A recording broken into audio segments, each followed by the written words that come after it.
આ જોઈને બેઠા છે. થોડાક આગળ ગયા છે રથમાં ઉદ્ધવજી, અને ત્યાં ગ્વાલ બાલો વ્રજવાસીઓ દોડતા દોડતા આ પીળું પિતાંબર જોઈને દોડીને આવ્યા છે. અમને ભ્રમ થયો છે કે આપણો કૃષ્ણ આ જ રથમાં ગયો હતો અને પીળું પિતાંબર છે તો નક્કી આપણો કૃષ્ણ પાછો આવ્યો છે. અને આમ આ ગોવાળો વ્રજવાસીઓ દોડતા દોડતા આવ્યા છે. હા, કૃષ્ણ આવ્યો છે, મારો કૃષ્ણ આવ્યો છે, આપણો સખા આવી ગયો છે. આમ એકબીજાને સમાચાર આપતા દોડા દોડ ટોળે ટોળા વ્રજવાસીઓ આવીને આ રથને ઘેરીને ઊભા છે. ને ત્યાં જોયું છે કે આપણો કૃષ્ણ નથી. નિરાશ થઈ ગયા છે. નિરાશ વધેને પોતે આ રથને જવાની જગ્યા આપીને સાઈડમાં ઉભા રહ્યા છે, બાજુમાં ઉભા રહ્યા છે.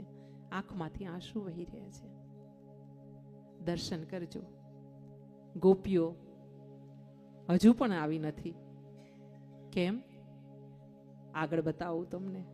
દર્શન કરજો કે ગોવાળોને રથ ઊભું રાખીને ઉદ્ધવજી મહારાજે પૂછ્યું છે કે પ્રભુ, આ નંદ બાવાના ઘરે જવું છે. નંદ બાવાના મહેલનો રસ્તો કયો વૃંદાવનમાં? હા, અને ત્યારે ગોવાળોએ બધાએ એકીટશે આ ઉદ્ધવજીને જોયા છે. વિચાર કરતા થઈ ગયા છે આ ગોવાળિયાઓ વ્રજવાસીઓ કે હવે નંદ બાવાના ઘરે શું લેવા આવ્યા છો? એકવાર તો અમને લૂંટીને જતા રહ્યા છો, હવે તમારે શું લૂંટવાનું બાકી છે? આમ આ આંખોથી, અશ્રુભરી આંખોથી ઉદ્ધવજીની સામે જોઈ રહ્યા છે. ઉદ્ધવજીએ કીધું છે કે મને કૃપા કરીને મને નંદ બાવાના મહેલનો રસ્તો બતાવો.